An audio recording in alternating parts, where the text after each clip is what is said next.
కొంతకాలం దేవుణ్ణి వెంబడించటం, మరలా కొంతకాలం లోకాన్ని వెంబడించటం కాదు.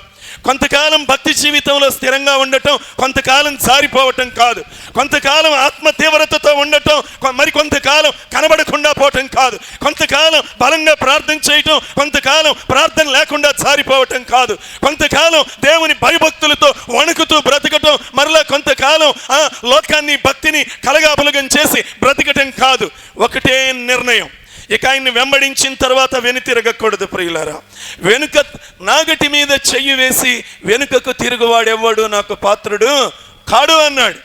అబ్బాయి, మీ వలలు విడిచిపెట్టండి, నన్ను వెంబడించండి. అంతే.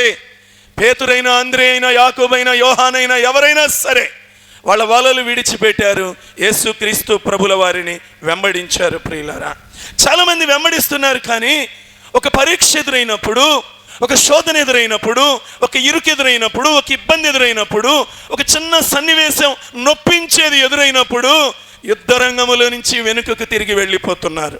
వెంబడించవలసిన వారు, నిలబడవలసిన వారు, దేవుని కోసం ఆత్మ సంబంధమైన పౌరుషం చూపవలసినటువంటి వారు,